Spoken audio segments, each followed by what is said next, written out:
Hello and welcome, everyone.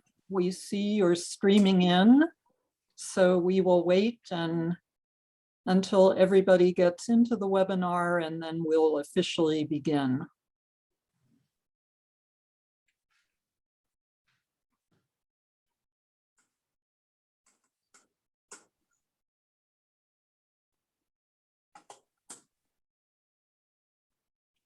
Okay, I see everyone is in, and I will just ask our helper who is posting the link in the chat box to continue to do that from time to time, because if anybody comes in late, they will not see it. And there it is, magic.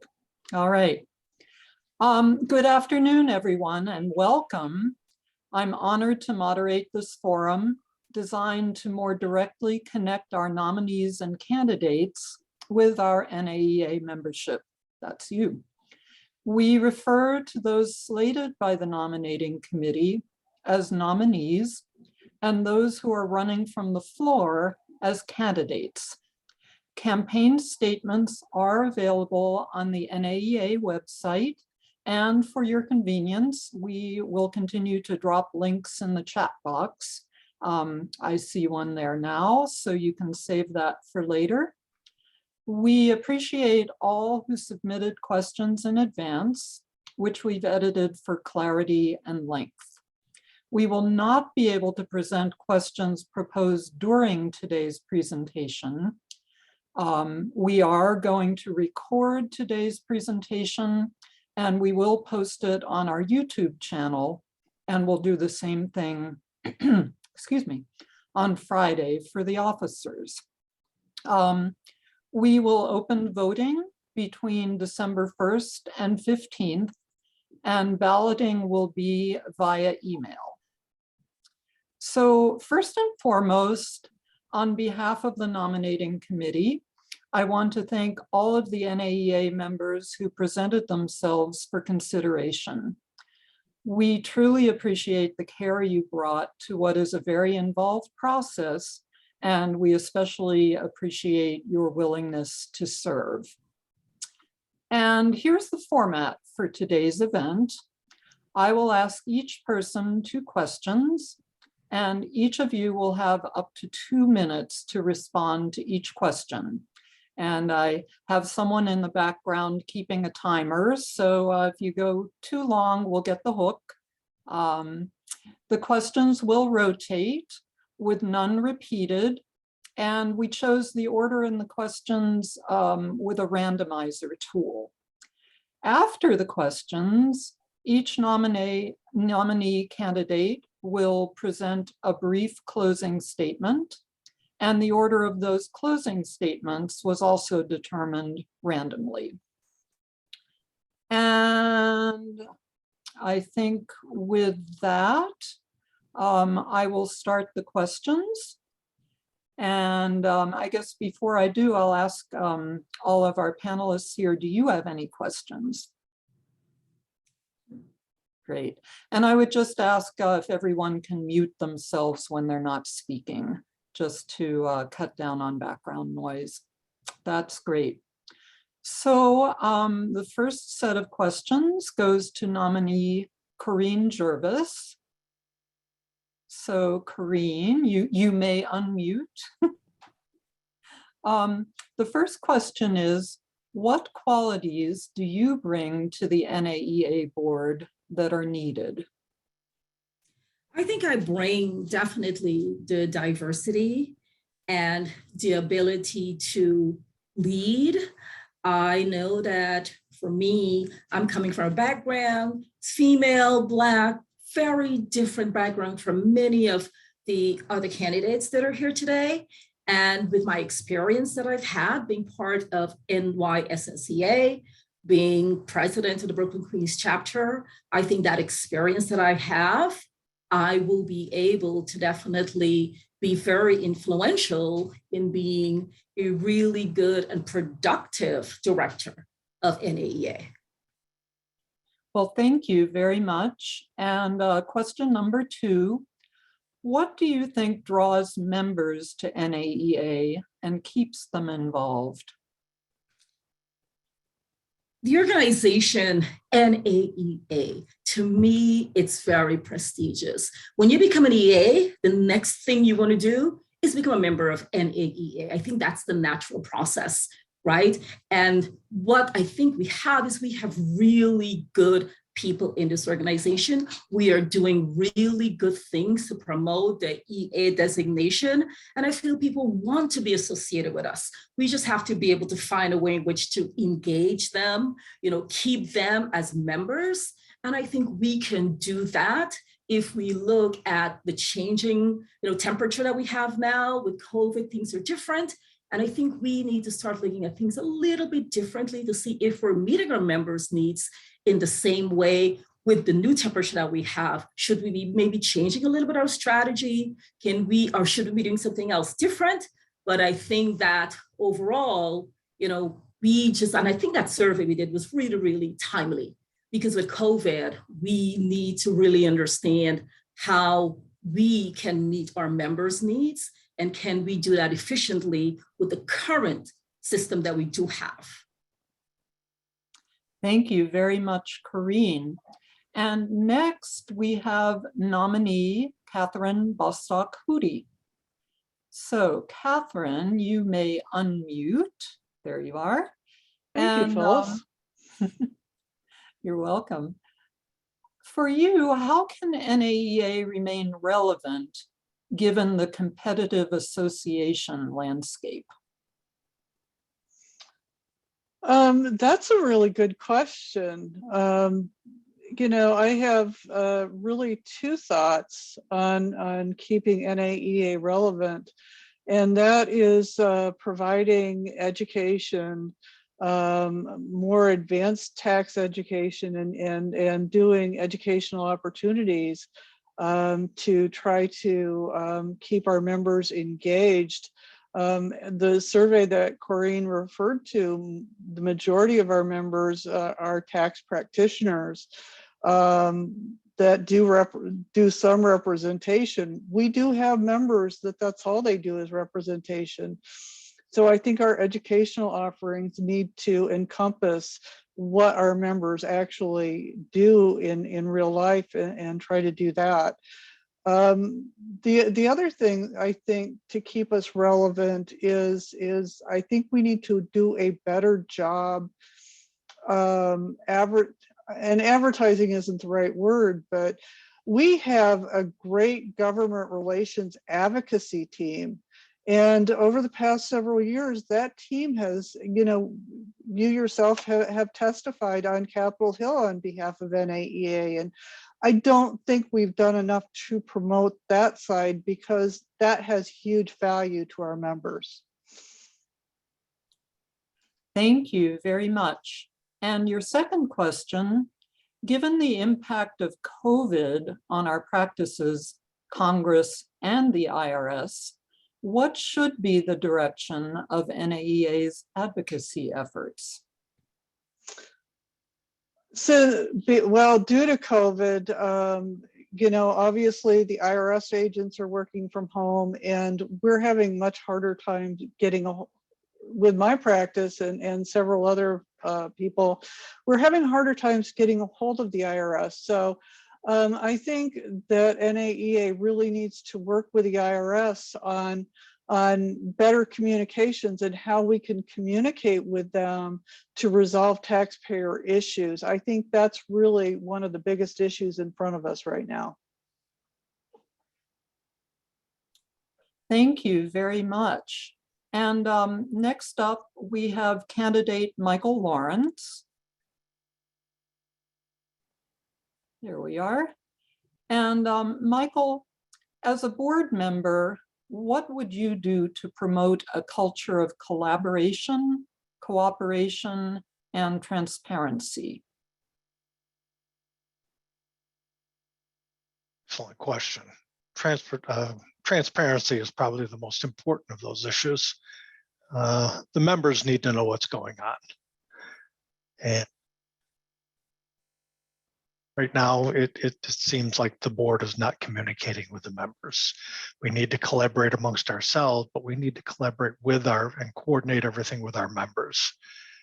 As as I was reading the web board this morning, someone said it's more like the tail is wagging the dog than the dog wagging the tail, and they're not happy about it.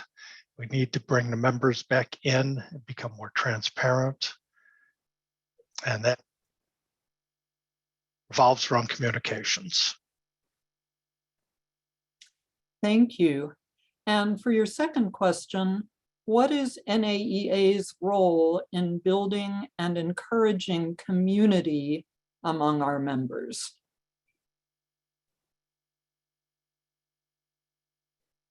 Well, first and foremost is the web board, and try to get more people on it. I know I read it every morning, and there are some people that comment on it regularly, and some on a daily basis, and we do a tremendous job. I know New York State has the Google group, NAEA with a web board. That's the only way we're going to build community, is to try to get everybody to start communicating with each other. As far as I'm concerned, communication is the key to everything. We need to talk to each other. All right, thank you so much. Next up, we have nominee Michelle Lonsway.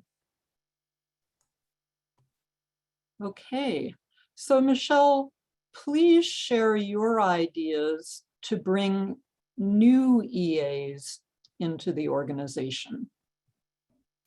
So one of the things that I think is very important is making personal connections with people, because I know I joined NAEA when I opened my practice, but it was my local chapter, which is the reason that kept me involved all those years, is because there were people and I had a network. And so I think one of the ways we do that is just to make ourselves available out in the community and finding ways to communicate with EAs who are not currently members. So I would just encourage that, again, just finding ways to, reach the new members, whether it's going to other events and, having an NAEA kiosk, or like say, just, finding ways to meet them. Thank you. And what is your perception of NAEA's financial position? What do you see as challenges and opportunities related to the financial position? So I see our financial position as, I think we have done a good job, or our staff has done a good job over the last year, finding ways to save money when our revenue has been down, specifically in the area of dues. I think that needs to be part of what we do, is continuing to find ways to save money or to be more efficient with the ways that we use it. We also need to look for other options for revenue, whether it's having more online things where we can reach other people, maybe our current members and outside EAs, or just tax professionals, or through the EA Journal, which is, I know we had talked about, that's going to be a subscription that anybody can subscribe to. So like say, just non-dues revenue is going to be a big part of, I think, where we need to be moving. All right, thank you very much. Next up, we have nominee Jerry Bowman. Jerry. So Jerry, how can NAEA support its affiliates as well as members in areas without affiliates? So the question is, how can we support the members who are not part of an affiliate? No, it's kind of a two-part question. How can NAEA both support its affiliates and also support members in unaffiliated areas? Okay, so I think NAEA is doing a fantastic job with affiliates and the Apex, or not Apex, the affiliate council. I think that we have a lot of engagement going on between affiliates that do exist, probably at the top level, we have leaders in the affiliates who are getting information to other leaders. I think that's fantastic. For members who are not part of an affiliate, I know of one specific case in California where we had somebody who has been a long time NAEA member who wanted to attend SSLA. And it was right at the time that California disaffiliated. And I think NAEA would have been at a disadvantage to have this individual not attend SSLA. So I think if there's no affiliate, that person shouldn't be disadvantaged in their NAEA membership. So we need to do all that we can to allow that to continue.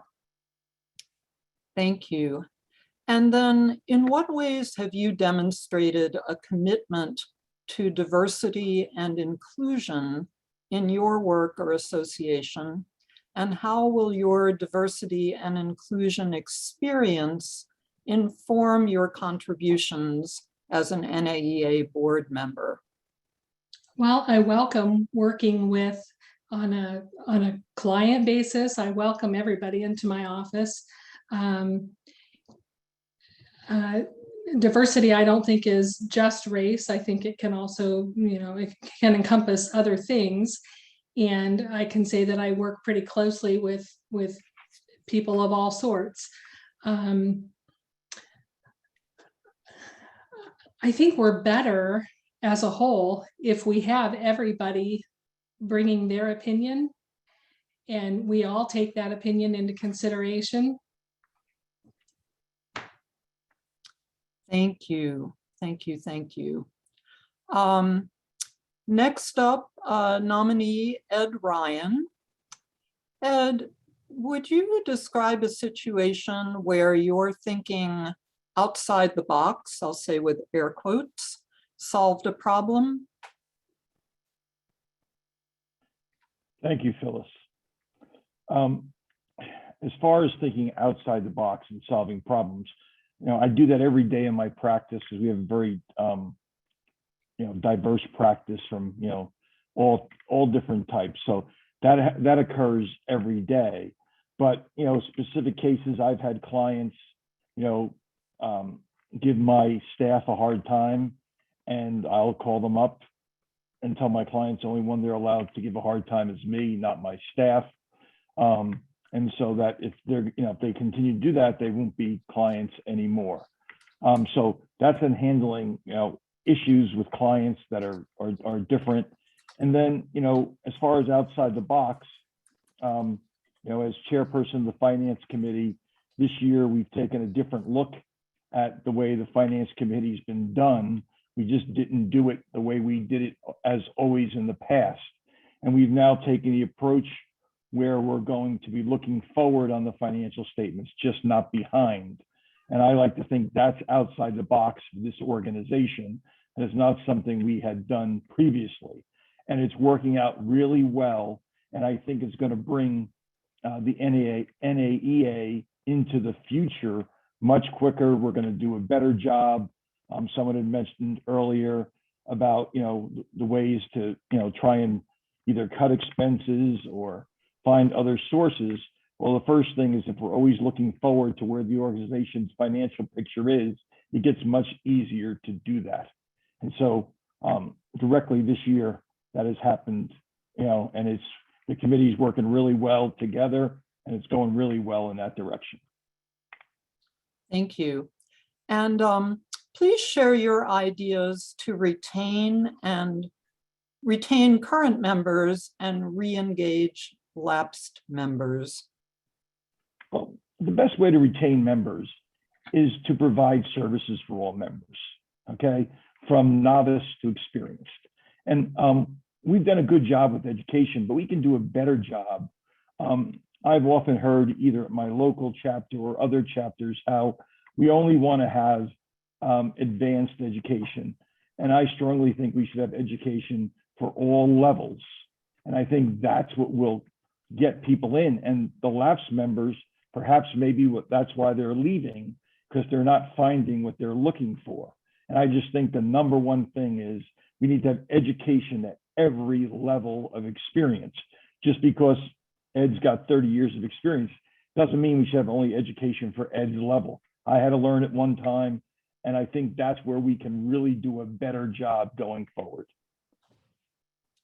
Thank you. And next we have nominee Susie Dimaggio. So Susie, as a board member, how would you interact with members? I'm sorry, Phyllis, you cut out. Can you Oh, repeat that? sorry. Yep. As a board member, how would you interact with members? Thank you. I have been known as the cheerleader my whole life. So as a board member, it brings me great joy to connect with members and communicate and figure out what they what they need, what they don't need. How can we serve them better? How can they participate more in board activities, whether it be on a committee or a subcommittee or a task force? Everybody's been talking about communication, and communication is a key to keeping our members engaged. And as a board member, you're never board member, officer, staff, we should never be unavailable to our members, because that's who we serve. We're a member organization, and that's who we serve. So I definitely believe as a board member, I would be available to listen and reach out and talk to these members and give them the personal touch that a lot of them are desiring. Thank you. And then what do you see as the opportunities for NAEA to expand its educational offerings? Well, I think one positive outcome from this whole COVID pandemic is we have seen our ability and what we can do with electronics. And I definitely believe that NAEA has some great opportunities before them with educational events, both in person and electronic, and even with the hybrid method.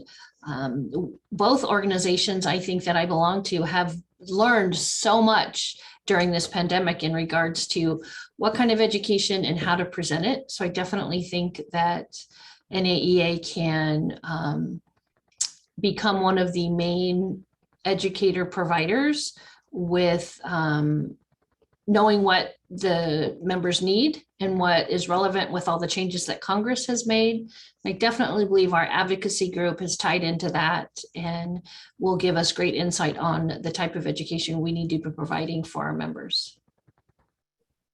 Thank you very much. And I think now we have had our round of 2 questions with everybody. And I'd like now to move to the closing statements. And again, these were selected randomly. And first up, we have Michelle Lonsway. Thank you. So I first wanted to thank the committee for the honor of being selected as a nominee, and to thank all the participants for attending today, because your attendance here shows how much you care about the organization and how you want the best for our future. So the last 6 months have brought some changes for me after being elected to fill an NAEA board vacancy in May and then being hired as the Florida Executive Vice President in August. Serving in the dual roles requires some delicate balance and the occasional need to remind myself of which role I'm filling in a particular meeting, but it also gives me the opportunity to have a direct impact on the relationship between NAEA and Florida's affiliate, as well as the other 5 states in our affiliate council subgroup. And I think that's really important too, that we support all our affiliates and members that way, because it's only going to help membership grow across the entire organization. Whether or not I'm elected to serve 2 more years as director, I look forward to continuing the work with NAEA from the affiliate side. The NAEA board has taken a number of positive steps in the last 6 months to address member concerns and improve relationships with affiliates, particularly in the area of communication. I believe the steps are moving us in the right direction, but we're nowhere near finished, as coordination between members, affiliates, committees, staff, and governance structure requires time. Once healthy relationships are established, they will still require ongoing maintenance. I hope the end result is a balanced give and take relationship where NAEA and its affiliates each receive the support that they need. My goal as a director is to listen to members during committee and board meetings and look for ways to immediately address concerns within our current structure or seek out long-term solutions for problems that can't be properly addressed right away. The board's been working on a new strategic plan, and the work so far has excited me as a director. When it's finished, I hope the plan brings a renewed sense of community and purpose, as well as excitement for where we're headed as an organization. It's been my pleasure serving as director this year, and I would be honored to serve another 2 years. And I thank all of you again for listening. Thank you, Michelle. Next is Susie Dimaggio. Thank you, Phyllis. Wow, that's going to be a hard one to follow. I too want to thank you for this opportunity of being chosen as a nominee to serve as a director on the board. This organization excites me and keeps me motivated to do my job every day. And I really love the networking and the communication that I've gained just from being a member since 2006. Having served on other boards as directors and president, I definitely feel that my leadership qualities can bring some insight to the board. I love how the new board is moving in a different direction and how members are excited about this direction that we're moving in.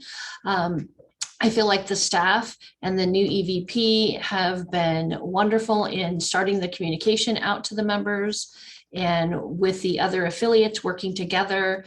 I definitely believe that we can create a amazing community amongst enrolled agents and encourage younger generation tax people to become an enrolled agent and to become members of our organization. We are relevant amongst the older community. I believe that we need to continue to prove ourselves relevant to the younger generations. There are so many different platforms out there that we can be using for communication with these millennial type members. I don't really like that word, but I know that that's kind of what they call themselves. But I believe we have some great opportunities in reaching the 20s and 30-year-olds that are just starting in their practices by bringing them up with mentoring and leadership training so they can grow their business, but they can also grow their community in their local area plus outside of their area. Because as an enrolled agent, we are not locked into working just in California or just in the state that we live in. We can have clients all over the world, and it is amazing to be able just to pick up the phone and say, hey, John, you know, what is New York doing on this, or how can I handle this? And I think that as an organization and as a director, I would be a good fit to start and continue that education. And I do, you know, I just thank everyone for attending today and listening to our answers. And I appreciate this opportunity to serve. Thank you, Susie. And next, Michael Lawrence, your closing statement. Okay, as Phyllis is aware, I'm a person of very few words. So first, I would like to thank everyone and all the members that did participate and come to today's session. I was not nominated for the position. I'm running from the floor. I think I have a great deal to offer. I've been president and past president. I've served in every position except treasurer. Or New York, I've served in those same positions for other organizations.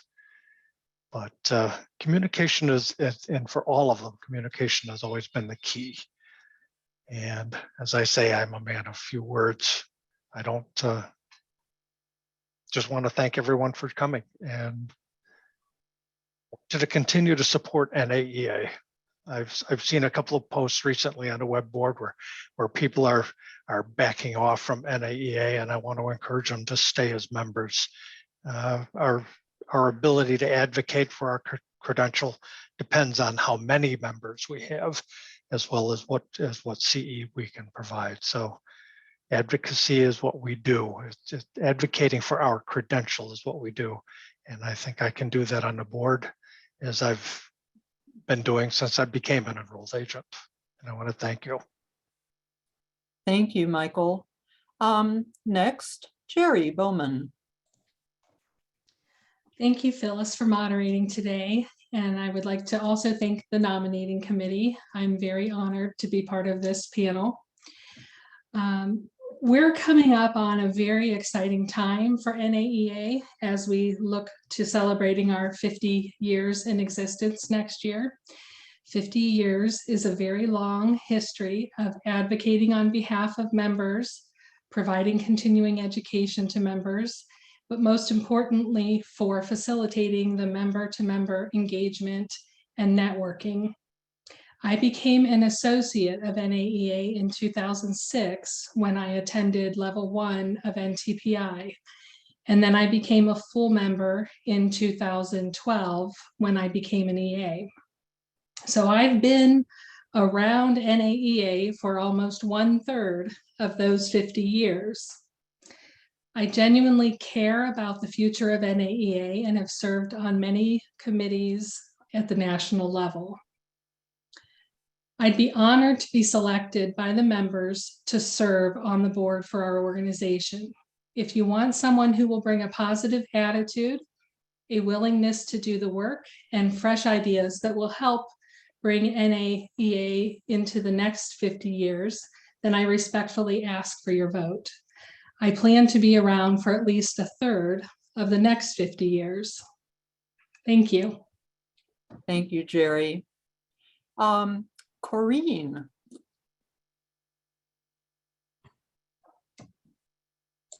Yes, thank you. I am definitely honored to have been nominated for this position. I must say, I never thought of serving on NAEA because I was so involved and am so involved with NYSSEA. But when I was presented with the opportunity, I said, why not? Because I feel that I have a lot to offer NAEA in the various roles and the positions that I have personally held within NYSSEA. I also know that this is a good organization. We have a lot to offer. And I think that I am not jaded by a lot of stuff that has gone on in our organization because I'm new. I've never been part of NAEA. I've been surrounded with wonderful people at NYSSEA, and I believe that we definitely have that. But I think that with me coming in as new to the organization, I feel that my strong point is that I am willing to get up and get into the trenches and get the job done. I'm not somebody who wants to sit down and do nothing. I will be the first to volunteer to get the work done. And that's important. And so I think that we need to be focusing, yes, why is our membership down? Is it that because we're not a good organization? No. That's not the case. I don't feel that is true. But if we look at our survey and we really see what our members are saying, we really now have to put all of those questions that we've asked our members into action. And it means that people want us to be able to reach out and touch. And I think at NYSSEA, we have been doing a wonderful job with that. And I think that with the plans that we've had, the things that we have done at NYSSEA, if we implement those membership things that we've done, we just go out, we invite our new members to come and have a Zoom chat with us. That is what people need, to know that you didn't just join NAEA just to be a checkbook member. I would never have been part of NYSSEA, NAEA if I did not have someone who reached out to me and says, hey, we want you to help us make a difference. And that is what we need to be doing, reaching out to our members and personally inviting them to be part of us and let them know that we care. We want them to be involved, and that's what we have to be doing. And that's what I will be able to do. Thank you. Thank you. Thank you, Corinne. Next, we have Catherine Bostock-Hootie. Thank you. I'd like to take the opportunity to thank the nominating committee for their nominating process and for being selected. I'd also like to thank all of the members who are in attendance today. for this panel discussion. And I'd like to thank my fellow nominees and candidates, because I've worked with many of you over the past several years that I've been a member. And I can tell you that each one of these people that are nominees or candidates are wonderful people that will do the job for you. And I think one of the things about this particular group of people is that we can work collaboratively to get the job done on behalf of the members, because we have worked with each other in the past, and we can work together for you for the future. We can take the new strategic plan, the membership survey, and implement programs to be more inclusive of members for the future. And I'm really excited about the possibility of working with these people. Thank you. Thank you very much, Catherine. And last but not least, we have Ed Ryan. Thank you, Phyllis. So first, I'd like to thank the nominating committee. I know from personal experience that's a long and arduous job, so thank you for putting me up for nomination. I want to thank all the members who are listening and all the members out there who've served on any level out there. We all appreciate that. You know, what I can say is my experience. You know, I have experience being a controller early in my career, to starting my own practice, growing it to a fairly large practice today, and then getting started with the NJSEA in 2012 as a director up until where I was president. And then in recent times, I've been on the finance committee on the NEA level. I'm currently chairperson of that committee. As I said earlier, you know, we're doing a lot of things to look at these things in a new light. I'm really excited about our executive vice president, Meg Killian, that we have. She gets me excited to volunteer, and that's why I went up for nomination, is because I'm just excited about the direction we're going. And I'm open to all ideas out there from all EAs. And I got started volunteering with the NJSEA because I was successful. I didn't think I was doing enough to promote our profession. So at the state level, now I'm seeking nomination to get elected here at the national level, and it would be an honor to serve on the board to all the members out there. Thank you. Thank you, Ed. And thank you, everyone, once again, for joining us here. So in closing, I just wanted to remind everyone that all of the campaign statements are on the NAEA website. Look for a link in the chat box. Maybe that will be posted again toward the end, but we have links that were posted earlier if you scroll up. And voting is between December 1st and 15th via email ballot. Many thanks to the NAEA nominating committee, Gary Anspach, Leslie Castile, Raven Deerwater, Natasha Johnson, Mary Sunderland, and our chair, Angela Raddick. It's truly been an honor and a pleasure to serve with you all on this committee. And it's truly been an honor and a pleasure to meet and re-meet everyone who has presented themselves in this forum. Thanks again to all of our nominees and candidates, to the NAEA staff for facilitating this event, and last but not least, to you, our audience. Have a wonderful rest of your day, and we look forward to seeing you when we present the nominees candidates for NAEA officer positions on Friday. And again, I just wanted to remind everyone that this presentation is recorded and we will post it. So I see, we don't have a very large percentage of people here today, but I think last year a lot of people viewed these presentations after the fact, because let's face it, we're all busy and sometimes the timing doesn't work well. So it's great that we were able to record this and that we'll have it available. You can all come and listen to it again if you wish. And, please tell your friends and other members to make sure to take advantage of this wonderful opportunity to hear all of the members who are willing to serve. And with that, I think that we can end today. I'll just check with our other panelists to see if there's anything I've forgotten. Nope, it looks like we're good. So again, thank you, everybody. Have a great rest of your day. And we will see you on Friday, I hope. Thanks again. Bye, everyone. Thank you.